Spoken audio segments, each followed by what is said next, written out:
ज्या घरामध्ये श्रद्धेने वरदलक्ष्मीचे व्रत केले जाते त्या घरात माता लक्ष्मी सुख, संपत्ती आणि धान्याची भरभराट करते. एका साध्या स्त्रीने केलेल्या व्रतामुळे तिच्या आयुष्यात नेमका काय चमत्कार घडला? चला तर जाणून घेऊया वरदलक्ष्मी व्रताची पवित्र पौराणिक कथा. प्राचीन काळी मगध देशात कुंडिन नावाचे एक सुंदर नगर होते. त्या नगरात चारुमती नावाची एक सद्गुणी, पतिव्रता आणि देवीची निस्सीम भक्ती असलेली स्त्री आपल्या कुटुंबासोबत राहत होती. चारुमती आपल्या पतीची आणि सासूची अत्यंत श्रद्धेने सेवा करत असे. ती रोज लक्ष्मी मातेची पूजा करत असे.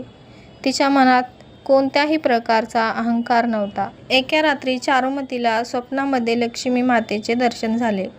मातेने तिला सांगितले, हे चारुमती, मी वरदलक्ष्मी आहे. मी भक्तांच्या मनोकामना पूर्ण करणारी आणि त्यांना ऐश्वर्य, सौभाग्य, समृद्धी प्रदान करणारी आहे. श्रावण महिन्यातील पौर्णिमेच्या आधी येणाऱ्या शुक्रवारी हे व्रत श्रद्धेने कर. माझी पूजा करून माझ्या व्रताचे पालन कर. मातेने तिला व्रताची पद्धतीही सांगितली आणि पुन्हा दर्शन देण्याचे आश्वासन दिले. सकाळी उठल्यानंतर चारुमतीने स्वप्न कुटुंबियांना सांगितले. सर्वांनी मातेच्या आज्ञेप्रमाणे वरदलक्ष्मीचे व्रत करण्याचा संकल्प केला.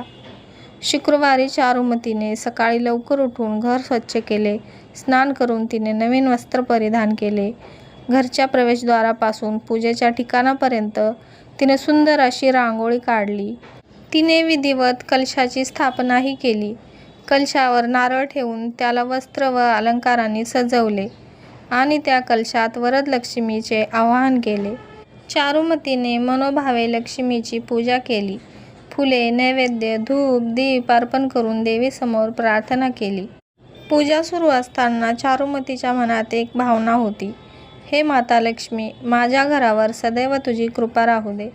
माझ्या कुटुंबाला सुख, शांती आणि समृद्धी लाभू दे. पूजा झाल्यानंतर चारुमतीने व्रताची कथा ऐकली आणि लक्ष्मी मातेची आरती केली. त्यानंतर तिने पूजेमध्ये ठेवलेला पवित्र व्रताचा धागा हाताला बांधला.